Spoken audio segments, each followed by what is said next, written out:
The Hobbit was sold as a homecoming.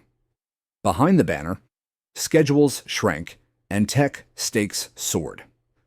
On set, clocks screamed, rigs rolled at 48 frames, unforgiving. Studio calendars versus Middle-earth craft. Guess who blinked first? You won't see Peter Jackson the same way again. Stay tuned. Number 1. Peter Jackson inherited Machine Under Fire. 2010-2011. Wellington Soundstages and Matamata Hills. A half-built world still shaped by another director's hand. Contracts ticking, sets sunk, crews waiting. A calendar already sold to partners and exhibitors who wanted a sure thing. Yesterday. On paper, it worked. In person, it didn't. The handover erased months of pre-production certainty. Storyboards shifted, armor refit, creature builds revised. Rehearsal time bled into shoot days. Second units multiplied to keep pace. Each fix solved a scene and stole an hour from the next week. What changed was the clock. Studio slots were locked. Toy and territory deals predated the new plan. Marketing marked immovable dates in ink. The schedule narrowed as the world expanded. And a two-film structure strained under the weight of an ever-growing Middle-earth mosaic. From there, the silence did the talking. Actors hit marks while pages morphed. Set pieces arrived hot from design. Dailies carried the whiff of triage.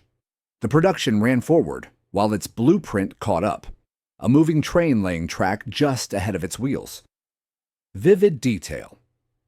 48-frame capture exposed everything. Brighter lights, sharper textures, no place for soft focus. Prosthetic seams and miniature tricks had to survive scrutiny twice per second, forcing re-rigs that ate the day and demanded fresh VFX passes down the pipeline. And the bill came due. Pickups ballooned, editorial juggled evolving arcs, budgets flexed to absorb fixes, while partners held the dates. The machine delivered, but at a premium measured in sleep, pages, and temp shots. Which brings us to the next pressure point, the 48 FPS rollout, where tech ambition collided with theaters, expectations, and eyes. Number 2, Peter Jackson, the 48 frames gamble. 2012 Wellington Post suites to global multiplexes, a pipeline built to push twice the temporal data through every link, cameras, ingest, color, DCP masters, projector firmware, while retailers and licensors had already printed a Christmas they couldn't move. Exhibitors wanted spectacle. Engineers wanted standards. Audiences wanted Middle-earth to feel like memory. The clock wanted all of it yesterday. On paper it worked. In person, it didn't. HFR 3D demanded brighter screens, tighter projection, perfectly tuned glasses, and staff who could troubleshoot at speed. A single miscalibration turned clarity into glare. Marketing sold newer, sharper, faster, but perception split in the dark. Some viewers cheered immersion, others felt the spell snap when speed revealed the stitch. What changed was expectation. Fantasy used to glow through grain and motion blur. Now every buckle, seam, and rivet read like a department store display when presentation slipped. The same scene could sing in one auditorium and squeak in the next, depending on bulb age, alignment, and care. That variance wrote its own reviews before the second weekend. Here's the part people forget. The team carried parallel inventories, HFR 3D, 24 FPS 3D, flat 24, plus regional delivery quirks. Color decisions had to please formats with different motion character, while sound kept chasing last-minute trims. Each approval locked today and created tomorrow's obligation. The calendar never blinked. Vivid detail, HFR magnified makeup and fabric textures, art, wardrobe, and prosthetics pivoted to subtler paints and denser weaves so pores, lace lines, and edges wouldn't read as props under doubled temporal scrutiny. And the bill came due. Word of mouth fractured. Exhibition politics grew louder. Education tours and tech memos chased consistency, while editorial learned which shots thrived at speed and which needed rethink. The film found its crowd, but the debate swallowed oxygen the schedule couldn't spare. Which brings us to the next squeeze. A trilogy that kept expanding, pages, pickups, and post, while number 3, Peter Jackson, the expanding trilogy squeeze. 2012-2014, Miramar stages and on-location builds, a project that began as 2 films began living as 3, while licensing windows, holiday corridors, and international partners treated the calendar as sacred text. The story grew new pathways, even as the release plan stayed welded in place, forcing structure to bend around dates that would not. On paper, it worked. In person, it didn't. A third chapter opened narrative space, but it also opened a ledger, re-breaking arcs, redistributing reveals, and stitching set pieces to fresh endpoints under non-negotiable delivery weeks. Each new beat answered one problem and created 2 handoffs downstream in editorial, scoring, and VFX. But then, pages kept moving. Character turns slid from film 2 to film 3. Payoffs needed seedlings. Foreshadowing wanted room. Continuity hair and beards argued with the shooting order. Reshoots had to match a past that had already been released in theaters worldwide. Continuity binders bulged. The cut timeline sprouted branches. Here's the part people forget. Music and sound mix schedules were dominoes. One late scene rippled through stems, orchestration slots, and dub stages already reserved across hemispheres. Trailer deliveries couldn't wait for discovery. They demanded clarity months early. The creative process learned to speak in both tenses, what the story wanted and what the calendar would allow. Vivid detail. Pickup blocks labeled to thread, stacked across boards. Color-coded cards for setups, inserts, and transition beats, designed to retrofit clean cause and effect into reels already in turnover. And the bill came due. Extra shoot days, extra composites, extra approvals. Actors reassembled between other commitments. The pipeline widened and thinned at once. The films landed, but the margin for wonder was carved from sleep, sprints, and spreadsheets. Which brings us to the theater question. When presentation wobbled, could the rollout hold? Projectors, glasses, and screens under blockbuster expectations. Number 4. Peter Jackson, the exhibition battleground. 2012-2013, from Wellington mastering rooms to thousands of auditoriums across North America, Europe, and Asia, where studio rollout plans met the practical realities of projection booths staffed for speed, not experiments. Chains weighed premium upcharges against retraining. Tech reps walked sites with light meters while regional managers asked for simplicity that wouldn't generate refunds. The film was finished. The presentation, however, was a live system of bulbs, lenses, servers, glasses, and people, each link capable of turning an epic into an argument about settings. On paper, it worked. In person, it didn't. HFR 3D wanted bright screens, clean alignment, and steady sync.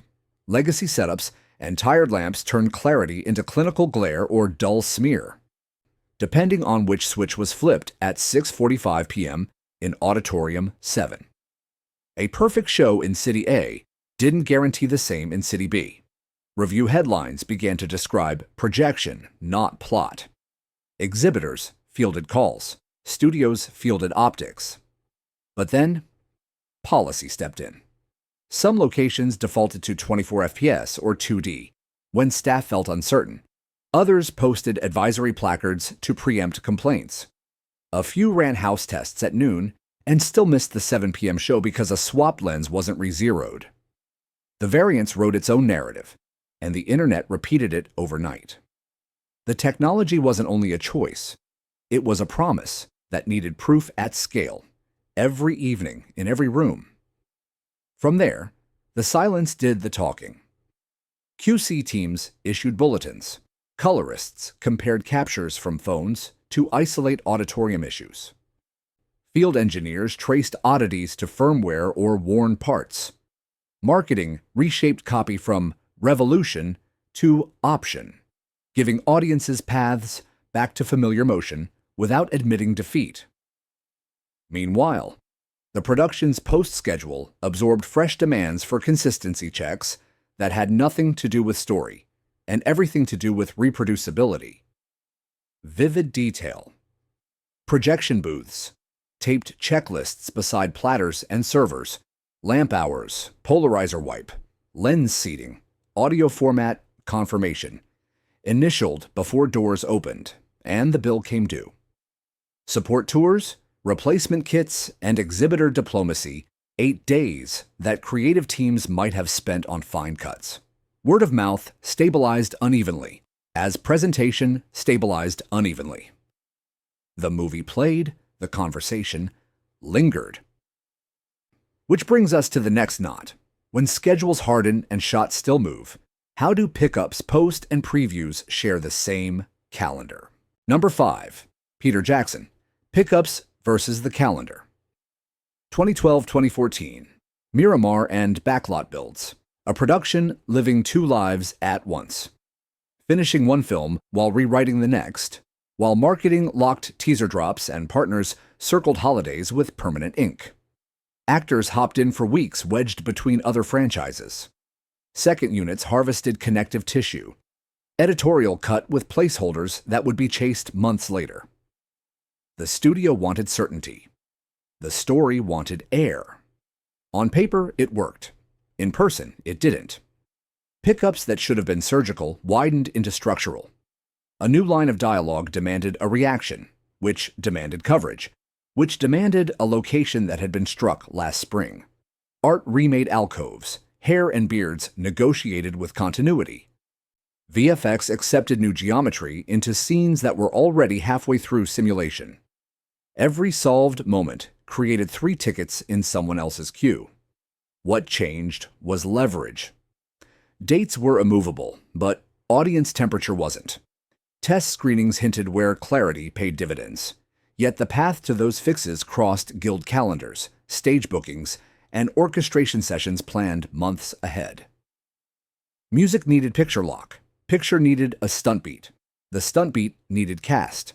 The cast needed a visa, a plane, a Tuesday. Everyone hit go, and the clock shaved the edges. Here's the part people forget. Previews and trailers ran on a separate drum beat. When a late structural decision shifted a reveal out of film 2, marketing had to reshape promises without contradicting footage already in the world. Legal reviewed copy. Localization waited for final lines. Color-timed reels, while comp supervisors triaged last-minute blue screen edges that would only exist because a new line read better than the old one. The pipeline stretched and hummed. Vivid detail. A wall-length whiteboard tracked pickups, columns for unit, cast, set, props, makeup, VFX handoff, rows in neon tape advancing like Tetris pieces toward a hard mix date. And the bill came due. Budgets flexed for extra days, overtime, and late bookings. Temp shots carried screenings. Final shots landed with hours to spare. The films made their dates, but the debt was paid in sleep and contingency. Which brings us to the last mile. The mix and delivery gauntlet. Music, sound, and color. Racing a calendar that does not forgive. Number 6. Peter Jackson. The mix and delivery gauntlet. 2012-2014. Park Road Post to international dub stages, where locked calendars met unlocked reels. Music wanted picture certainty. Sound design wanted clean handoffs. Color wanted final VFX plates, not temps. Meanwhile, localization and access versions stacked deadlines. IMAX, HFR 3D, 24 FPS 3D, Flat 24, each with its own technical appetite and its own window that would not move. On paper it worked. In person, it didn't. Cue sheets shifted with late trims. Orchestrations slid across sessions. The dub chased new ADR while effects editors rebuilt sequences to match fresher cuts. One drop shot changed a reel length and rippled through subtitles, DCP package specs, and territory sign-offs that had already booked facilities across time zones. The mix could not stop. The calendar refused to wait. But then, approvals multiplied. Studio notes, filmmaker notes, music rights clearances, rating board concerns, trailer lock versus feature lock. Each approval chain lived on a slightly different clock. The team printed provisional masters for test playbacks, while color revisited hero shots at the 11th hour to harmonize skin tones between formats. A Friday final became Monday's near final, and the courier schedule learned to sprint. Here's the part people forget. Delivery is not one file. It's a web, captions, access tracks, hundreds of language elements, territory-specific legal strings, anti-piracy watermarks, KDM windows, coordinated to opening shows. One timing nudge in Reel 3 meant reflowing subtitle breaks in 12 languages and reissuing keys before doors opened. The film wasn't just mixed. It was manufactured for the planet, one checksum at a time. Vivid detail. Dub stage meters glowed as stems printed, DX, FX, X, while a wall monitor tracked outbound assets, each line item stamped with hash IDs, KDM windows, and flight numbers. And the bill came due. Overtime spiked, approvals stacked, and couriers ran hot. The movie met its dates because the machine refused to blink, exchanging margin for momentum.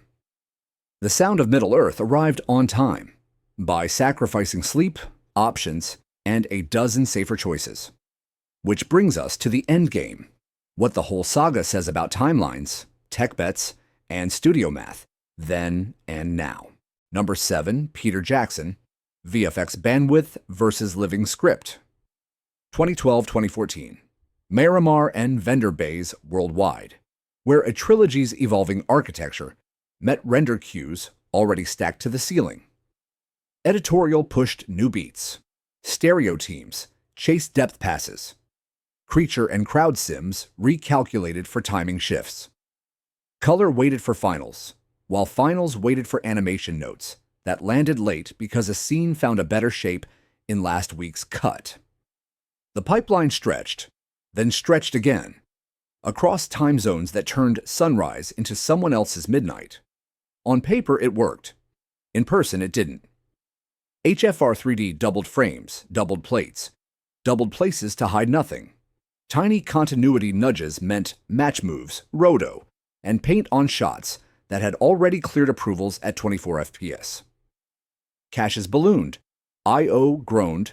A single editorial ripple asked facilities to reopen assets that had been archived, while shot counts climbed in quiet increments that only the database truly understood.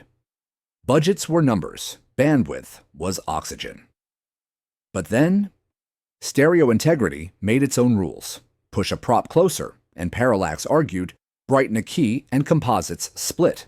Adjust a lens curve and edges at the frame line confessed.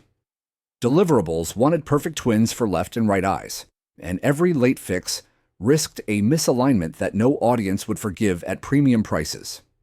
The race stopped being fast. It became exact. Close wasn't a format. Here's the part people forget. Vendors worked in braided rounds. Layout, animation, CFX, FX, lighting, comp. While production layered notes from studio, filmmaker, and format teams on slightly different clocks. An approval on Tuesday spawned 5 unlocks on Wednesday, each with their own QA passes, each multiplied by 3 delivery formats. The calendar didn't see tasks. It saw dates. The artists saw tasks stacked inside tasks. Vivid detail.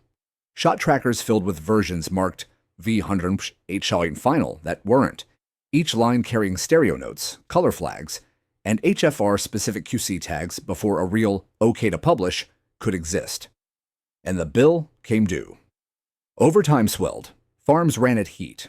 Late approvals shipped with hours to spare.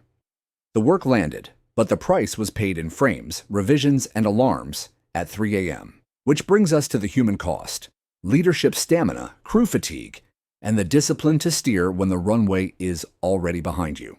Number 8, Peter Jackson, the human cost ledger. 2012-2014, Miramar stages to winter exteriors, a trilogy captain steering overlapping units while the clock erased recovery time. Crew lists rotated, but the same names kept reappearing when a late insert needed the gaffer who knew that rig, or when a creature beat required the prosthetics lead who could shave 15 minutes off a reset. Schedules respected rules. Fatigue ignored them. Leadership meant triage, calm radios, and bets on which fire could wait until lunch. On paper, it worked. In person, it didn't. A living script pushed meetings into nights. Notes crossed hemispheres at 3 a.m. Stunt blocks moved to chase sun, pushing ADR to dinner. Parents did school runs in production vans. Department heads wore 2 headsets, one for today's scene, one for next month's patch. The film stayed on rails by borrowing from sleep, birthdays, and unbroken weekends. Morale held because people believed the finish line would forgive the sprint. But then, the sprint didn't end. Press tours overlapped mixes. Promo shoots borrowed costumes that still needed tweaks for finals. A trailer grab created a seam that art had to restitch for continuity. Editorial asked for 10 seconds of connective tissue, and 30 people rearranged lives to give it. A win in the cut became a tax on the stage. A win on the stage became a tax on the farm. The ledger balanced only because humans carried the difference. Here's the part people forget. Managing energy wasn't a memo. It was logistics. Hot meals staged at odd hours. Wellness briefings folded into safety talks. Physio benches parked beside dolly track. Blackout tents for micro naps between setups. Car services after long days. Additional coordinators hired to police turnarounds that ambition kept trying to spend. The machine learned to protect its operators because failure would be measured in real bodies, not just line items. Vivid detail. Glow tape traced stair treads and cable runs. Hydration crates flanked green screens. Heat packs lived in every pocket during night shoots, while blackout curtains clipped to scaffold kept HFR tests from reading a stray skylight through a pinhole. And the bill came due. The work shipped. The people exhaled late.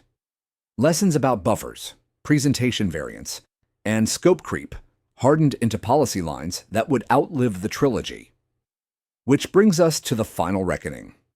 What the saga taught about ambition, calendars, and the price of on time. Timelines beat ideals, but the price was real. Sleep, second passes, and 1,000 careful fixes no ticket ever lists. Tech bets exposed seams. Expanding scope taxed calendars. Exhibition variants turned engineering into PR. Still, the trilogy landed. On time, at scale. Because crews kept laying track under a moving train. Which piece would you revisit first? HFR rollout, trilogy expansion, or the pickup strategy? Drop your take, like, and subscribe, and stay tuned for the next deep dive.